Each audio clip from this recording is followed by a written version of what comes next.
Hello and very good morning to all my dear students. Dear students, आपण पाहता 11वीचं chemistry. त्याच्यामध्ये चालू आहे आपला unit number 13, that is the nuclear chemistry and radioactivity. आणि आज आपण पाहणार आहे न्यूक्लिअर फिशन, न्यूक्लिअर फ्युजन म्हणजे काय आणि applications of radio isotope. Short topic आजचा, बघा लक्ष द्या. न्यूक्लिअर फिशन, न्यूक्लिअर म्हणजे न्यूक्लिअरच्या कंपोनंट्सचं म्हणा, ठीक आहे, म्हणजे न्यूक्लियसचं म्हणा. फिशन म्हणजे एखादी गोष्ट तुटून वेगवेगळी होणे, त्याला फिशन म्हणतात. आणि फ्युजन म्हणजे 2-4 गोष्टी एकत्र येणं, त्याला फ्यूज होते. ठीक आहे, हे सेम आहे जसं ॲटॉमिक बॉम्ब जसं फुटतो, न्यूक्लिअर रॉकेट, न्यूक्लिअर बॉम्ब जसं फुटतो, ती एक रिॲक्शन झाली, ती ही रिॲक्शन सारखीच आहे. याच्यामध्ये होते काय, मी तुम्हाला सिम्पल सांगतो. बघा होते कसं, एक मोठा न्यूक्लियस स्प्लिट होऊन त्याचे छोट्या छोट्या न्यूक्लियसमध्ये रूपांतरण होते. काहून का मोठ्या न्यूक्लियसची एनर्जी जास्त असल्यामुळे, तो रेडिओ ॲक्टिव्ह असल्यामुळे. जर त्याच्यावर न्यूट्रॉन जर बंबार्ड झाला तर त्या मोठ्या न्यूक्लियसचं स्प्लिटिंग स्मॉल न्यूक्लियसमध्ये होते. जसं एक्झाम्पल दिलेलं आहे तुम्हाला, युरेनियम 92-235 हा युरेनियमचा एक आयसोटोप आहे जो रेडिओ ॲक्टिव्ह आहे, अनस्टेबल आहे. त्याच्यावर जर न्यूट्रॉन जर बंबार्ड झाला तर त्या मोठ्या न्यूक्लियसचं छोट्या न्यूक्लियसमध्ये ॲटम्समध्ये रूपांतर होते. जसं बेरियम आणि क्रिप्टॉन, आणि 3 न्यूट्रॉन निघतात. म्हणजे एक न्यूट्रॉनचं जर, एक युरेनियमचं जर फिशन झालं, एका न्यूट्रॉन जर बंबार्ड केल्यावर, तर 3 न्यूट्रॉन निघतात. आणि हे महत्त्वाची गोष्ट म्हणजे हे जी रिॲक्शन असते ही कंटिन्युअस चेन रिॲक्शन असते. का बरं?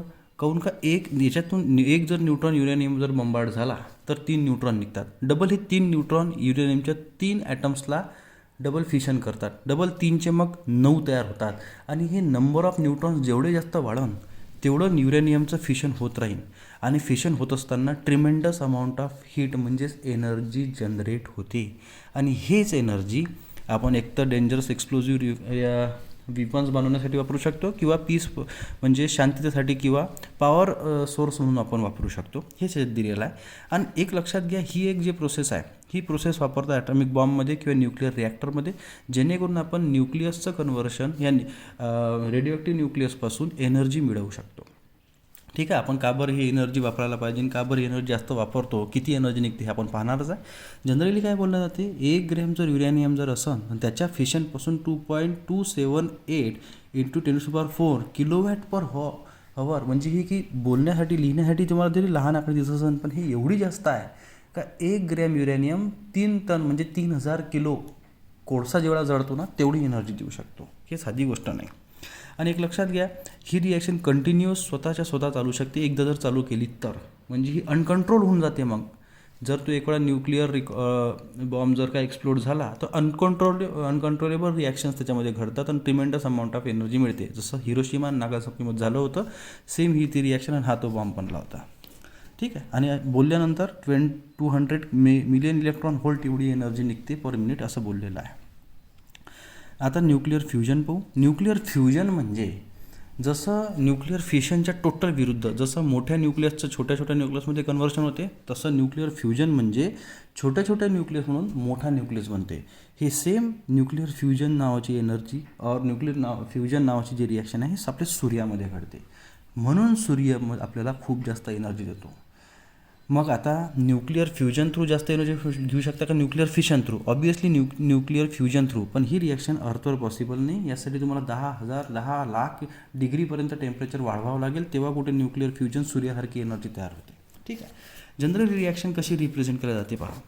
जसं जर का एक हायड्रोजन आहे, हे बघा, हायड्रोजनचे 3 आयसोटोप्स असतात. कोणकोणचे?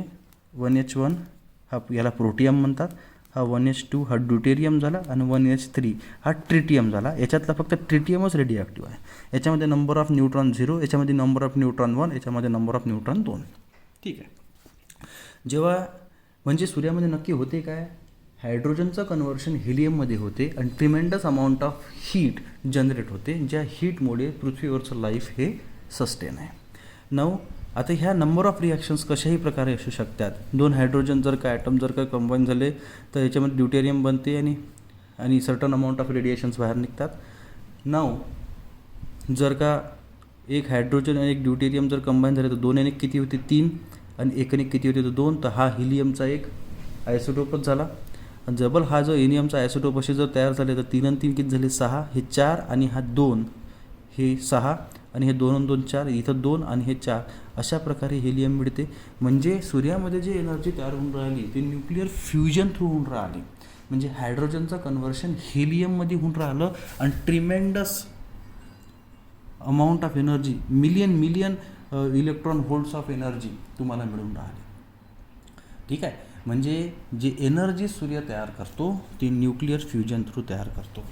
नाव nuclear fusion has criteria advantage over nuclear fission. म्हणजे न्यूक्लिअर फिशनवर एक प्रकारचा एक ॲडव्हान्टेज आहे असा relative more amount of energy. म्हणजे न्यूक्लिअर फ्युजन न्यूक्लिअर फिशनपेक्षा खूप जास्त कितीतरी पट जास्त अमाऊंट ऑफ एनर्जी जास्त तयार करते.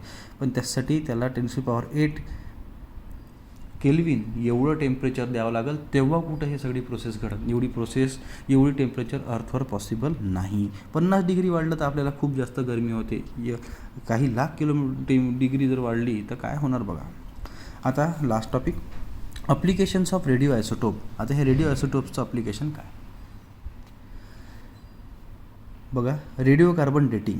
आता रेडिओ कार्बन डेटिंग ही टेक्निक कशासाठी वापरतात. The technique is use to find the age of historic archaeological organic samples such as wood sample and animal or and human fossil.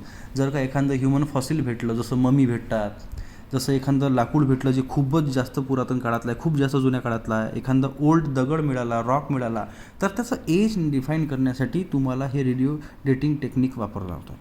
याच्यामध्ये काय करतात, नॉर्मल न्यूक्लियसवर न्यूट्रॉन बॉम्बार्ड करून त्याचा रेडिओ कार्बन म्हणजे carbon C14 तयार करतात. म्हणजे काय होते, radiocarbon C14 is form by the upper atmosphere by bombardment of neutron from the cosmic rays. म्हणजे कॉस्मिक रेजमधलं न्यूट्रॉन जर का नायट्रोजनवर बॉम्बार्ड होत असेल त्यातून कार्बन C14 होते. आता तुम्ही म्हणाल कार्बन तर 12 राहते सर ॲटॉमिक वेट, पण हा कार्बनचा एक अनादर आयसोटोप आहे. जसा हायड्रोजनचे 3 आयसोटोप आहेत तसा.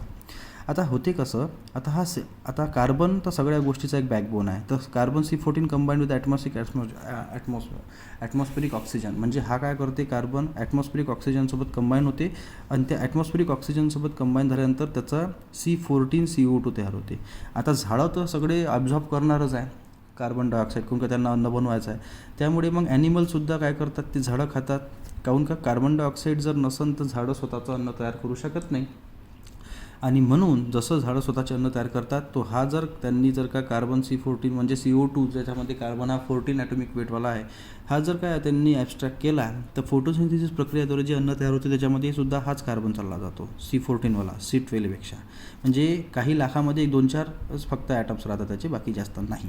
ठीक आहे. आणि मग ॲनिमल्ससुद्धा मग तो प्लांट खातात, त्यामुळे त्यांच्या बॉडीमध्ये सुद्धा तो कार्बन जातो ज्याच्यामध्ये C14 आहे.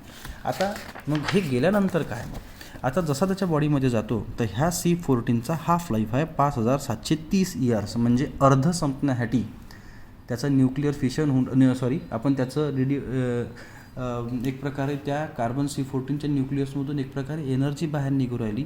आणि म्हणून त्याची जे आपण म्हणू शकतो की त्यातून जे रेडिएशन्स बाहेर निघू राहिलो ते रेडिएशन्स अर्धे संपण्यासाठी म्हणा किंवा त्याचा न्यूक्लियस अर्धा संपण्यासाठी त्याचा हाफ लाईफ जो आहे तो 5730 इयर्स आहे. आणि त्यानंतर तो कशामध्ये कन्वर्ट होतो, तो नॉर्मल नायट्रोजनमध्ये कन्वर्ट होतो. मग आता होते कसं की एक फ्रेश सॅम्पल घेतात. सपोज जर तुम्हाला रॉकचा स्टडी करायचा आहे, ओल्ड एकदम खूप जास्त काही 1000 वर्ष आधीचा रॉक असेल त्याचा स्टडी करायचा आहे, सपोज त्याचं एक्झॅक्ट एज तुम्हाला काढायचं आहे, तर सध्याच्या रॉकसोबत तुलना करतात. सध्याच्या रॉकमध्ये काय होते, यांची व्हॅल्यू N0 राहणार आहे. म्हणजे त्याचं रेडिएशन काही बाहेर आता काही म्हणजे T0 असताना म्हणजे टाईम 0 असताना रेडिएशन्स बाहेर गेले काय नाही. म्हणजे त्याचा न्यूक्लियस अजूनही तेवढ्याच पॉवरमध्ये आहे. आणि जो सॅम्पल तुम्हाला मिळालेला आहे, ठीक आहे, हा सॅम्पल त्याची यांची व्हॅल्यू N राहते. काहून का त्याच्यामधून कंटिन्युअस रेडिएशन त्या काळापासून आतापर्यंत अर्ध निघतच आले आहे. म्हणजे जो अर्धा संपतसुद्धा आला आहे. हेच जो आपण फॉर्म्युला पाहिला होता T = 2.303 लॅम्बडा log 10 = N0/N. आणि यानंतर या अशा इक्वेशन थ्रू तुम्ही त्या सॅम्पलचं एक्झॅक्ट एज काढू शकता. मग ते सॅम्पल वूडचं असो, लाकडाचं असो, का एखाद्या ह्युमन स्केलेटनचं असो या फॉसिलचं असो, व्हॉट एव्हर जे तुम्हाला डिस्कवरी त्याची करायची आहे किंवा त्याचा एज काढायचा आहे ते. सेकंड आहे electrical energy from nuclear fission. आता सरळ सगळ्यांना माहीत आहे का ज्या देशामध्ये न्यूक्लिअर पॉवर जास्त आहे तो देश सगळ्यात जास्त समोर आहे. कोण का सगळ्यात जास्त एनर्जी ते लोक तयार करतात. आता होते कसं, प्रक्रिया तयार करण्यासाठी आपल्याला न्यूक्लिअर पॉवर प्लॅन्ट माहीत पाहिजे काय तर न्यूक्लिअर पॉवर प्लॅन्ट काय करते. न्यूक्लिअर पॉवर प्लॅन्ट युरेनियमपासून थोरियमपासून ट्रिमेंडस अमाऊंट ऑफ हीट और एनर्जी जनरेट करते. त्यांना आपली इलेक्ट्रिकल जे जरूर आहे ते पूर्ण होते. काय म्हटलं त्यांनी, 1 ग्रॅम युरेनियम 24,000 kWh एवढी एनर्जी तयार करू शकते. म्हणजे साधी गोष्ट नाही. म्हणजे 3 टन कार्बन म्हणजे कोळसा, 1 टन म्हणजे 1000 किलो, म्हणजे 3000 किलो कोळसा जेवढा जळल्यावर एनर्जी देईल ना तेवढा 1 ग्रॅम युरेनियम एनर्जी देऊन जाते. आणि विशेष म्हणजे ह्या सोर्समधून एनर्जी सोर्समधून कोणताही कार्बन डायऑक्साईड बाहेर निघत नाही. त्यामुळे इको फ्रेंडली एनर्जी आहे. फक्त एकच आहे का तुम्हाला ह्या गोष्टी कंट्रोल करता आल्या पाहिजे. कंट्रोल जर नाही करता आलं ना तर जापानमध्ये बघा मागच्या काही वर्षाआधी तुम्हाला आठवत असेल का न्यूक्लिअर पॉवर प्लॅन्टमध्ये क्रॅक गेली होती. त्यामुळे तिथं थोडं डिझास्टर झालं होतं. न्यूक्लिअर जसं चर्नोबिलमध्ये झालं होतं रशियामध्ये. न्यूक्लिअर पॉवर प्लॅन्ट तुम्हाला tremendous amount of heat and energy जरूर देईन, पण त्याला कंट्रोल करण्यासाठी तेवढं माइंड आणि तेवढी इक्विपमेंट तुमच्याकडे पाहिजे. नाही तर तो जर एक्सप्लोड झाला तर जी एनर्जी तुम्ही लोकांच्या कल्याणासाठी वापरून आले तेच लोकांच्या सत्यानाशासाठी सध्या जिम्मेदार राहते. होते कसं, न्यूक्लिअर पॉवर प्लॅन्टला आजूबाजूला अशी मोठी वॉल राहते. त्या वॉलमध्ये ग्राफाईट वगैरे राहते जे किंवा लीड राहते जे रेडिएशन्सला ॲब्झॉर्ब करतात. त्याच्यामध्ये सरळ कंट्रोल रॉड्स असतात. जसं आपण मगाशी एक रिॲक्शन पाहिली, हीच रिॲक्शन त्याच्यामध्ये वापरतात. युरेनियम 235ला न्यूट्रॉनसोबत बंबार्ड करतात. त्याच्यापासून बेरियम, क्रिप्टॉन आणि नंबर ऑफ न्यूट्रॉन्स बाहेर निघतात 3, आणि नंतर एनर्जी. ही एनर्जी ठीक आहे. आता होते कसं ही तर तुम्हाला मगाशी बोललो आपण, ही एक चेन रिॲक्शन आहे. एक वेळा सुरू झाली का ते थांबतच नाही. ते कधी थांबते, जर तुम्ही न्यूट्रॉनला युरेनियमपासून बंबार्ड होण्यापासून थांबवाल तेव्हा. आता न्यूट्रॉन कसं थांबते, काय हात टाकून काढणार आहे काय आपण, नाही. तर अशा कंडिशनमध्ये तिथं कंट्रोल रॉड्स असतात न्यूक्लिअर रिॲक्टरमध्ये. ते एक तर कॅडमियम किंवा बोरॉनचे असतात. कॅडमियम किंवा बोरॉनचे रॉड काय करतात, ह्या न्यूट्रॉनला जे न्यूट्रॉन तयार होऊन राहिले ह्या न्यूट्रॉनला कॅप्चर करतात. कॅप्चर झाले का युरेनियमसोबत रिॲक्शन होऊ देत नाही म्हणजे रिॲक्शन स्टॉप होऊ शकते किंवा कंट्रोल होते. म्हणून तुम्हाला जेव्हा गरज आहे तेव्हा तुम्ही न्यूट्रॉन ॲड करू शकता, जेव्हा गरज आहे तेव्हा न्यूट्रॉन कॅप्चर करू शकता. आणि हेच प्रक्रिया तुम्हाला न्यूक्लिअर पॉवर प्लॅन्टमध्ये करता येते किंवा करत असतात. इथं जर कुठं चुकी झाली, टायमिंग जर चुकली तर मोठ्यात मोठा डिझास्टर होते कसं, ही जी हीट बाहेर निघू राहिली जसं आपण बोललेलो आहे हे वाल्या रिॲक्शन थ्रू, ह्या हीटमध्ये पाणी गरम करतात. म्हणजे त्याला ते कूलंट असतेच त्याला. पाण्याचं काय होते, वाफी थ्रू काय करतात, टर्बाईन चालवतात. टर्बाईन जशी चालवते त्याच्यापासून इलेक्ट्रिसिटी जनरेट करतात. मग ती मोठी इलेक्ट्रिसिटी जनरेशन सिव्हिल पर्पजसाठी, सिव्हिलियन पर्पजसाठी म्हणा, शिपसाठी म्हणा, सबमरीनसाठी म्हणा यूज करतात. ठीक आहे. आता आपण पाहू लास्ट टॉपिक ॲप्लिकेशन्स इन मेडिसिनमध्ये कसं आहे. आता बघा रे, मेडिसिनमध्ये सध्या कॅन्सरसारख्या घातक रोगामध्ये हे रेडिएशन्स थेरपी, रेडिओथेरपी, लेझर तर नाव आहे त्याला, म्हणून रेडिएशन थेरपी हे सगळ्यात कामाची म्हटल्या गेलेली आहे. जसं hospitals and larger medical clinics typically have a department of nuclear medicines. Several radioisotopes are use to kill the treatment of fatal disease like cancer. काहून का बघा, आपण पाहतो की कॅन्सर सेल्स तसे मरतच नाही, म्हणजे अनकंट्रोलेबल ग्रोथ असते त्यांची. मग त्यांना मारण्यासाठी हायर एनर्जी रेडिएशन्स वापरतात. जसं भाभा ॲटॉमिक रिसर्च सेंटरमध्ये मुंबईला, नवी मुंबई, नाशिकला आहे. हे नवी मुंबईला आहे, ट्रॉम्बेला. इथंसुद्धा मेडिकल पर्पजसाठी रेडिएशन्स तयार करतात आणि त्या रेडिएशन्स अंडर एक्सपर्टच्या ॲडवाईस प्लस देखरेखीखाली त्या पेशंटला पाहिजे तेवढ्या प्रमाणात देता येतात. हां, आता ही तर गोष्ट आहे का, जाहीरची गोष्ट आहे का, कॅन्सरचा पेशंट तर कधी क्युअर होऊच शकत नाही, पण तेवढ्या प्रमाणात त्याचं लाईफ थोडं एक्सटेंड करता येते. ठीक आहे. तर इथं त्या म्हटलं त्यांनी 2 प्रकारचे आपल्याला बोलता येतात त्याच्यामध्ये की कॅन्सरसाठी आपण बोलतात, एक थेरपी, एक डायग्नोसिससाठी, निदानासाठी म्हणा, किंवा एक थेरपीसाठी. जसं याच्यामध्ये बोललेलं आहे की क्रोमियम 51 जसं एक्झाम्पल स्प्लीन इमेजिंगसाठी ह्युमनच्यासाठी वापरतात. जसं आयरन 59 याचा हा जो आयसोटोप आहे याच्यामध्ये बीटा आणि गॅमा रेडिएशन्स असतात, ते बोन मॅरोच्या फंक्शन व्यवस्थित चालू आहे की नाही यासाठी वापरतात. जसं ल्युकेमिया हा एक ब्लड कॅन्सरची बिमारी आहे, तर फॉस्फरसचा बीटा इमिशन पार्टिकल्स त्याच्यावर बंबार्ड करतात. सेव्हरल कॅन्सर झाले, जसं थ्रोट कॅन्सर झाला, थायरॉइड कॅन्सर झाला, याच्यावर बीटा किंवा गॅमा रेडिएशन्स टाकल्यानंतर ते सेल्स किती मरतात हे बघतात. ठीक आहे. अशा प्रकारे आपण त्या कॅन्सर सेल्सला काही हदपर्यंत थांबवू शकतो. हां, कम्प्लिटली डिस्ट्रॉय कॅन्सर सेल होत नाही, सध्या तेवढं मेडिकल सायन्स आपलं समोर नाही. ठीक आहे. अदर अप्लिकेशन्स जर आपण पाहिले, radio isotopes find a variety of applications in agriculture product. These are preserve by the radiation with gamma radiation with cobalt sixty and cesium-137.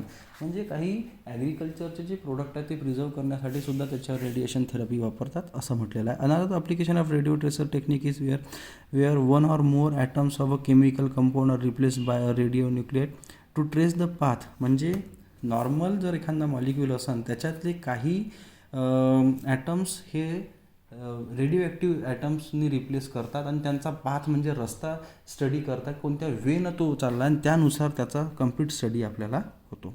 तर अशा प्रकारे याचे काही ॲप्लिकेशन्स होते रेडिओथेरपीचे. तर पुढच्या लेक्चरमध्ये आपण unit number 14 that is the basic principles of organic chemistry बघणार आहोत. जर या लेक्चरमध्ये काही प्रॉब्लेम असेल, प्रश्न असतील तर तुम्ही मला विचारा. तिथपर्यंत धन्यवाद.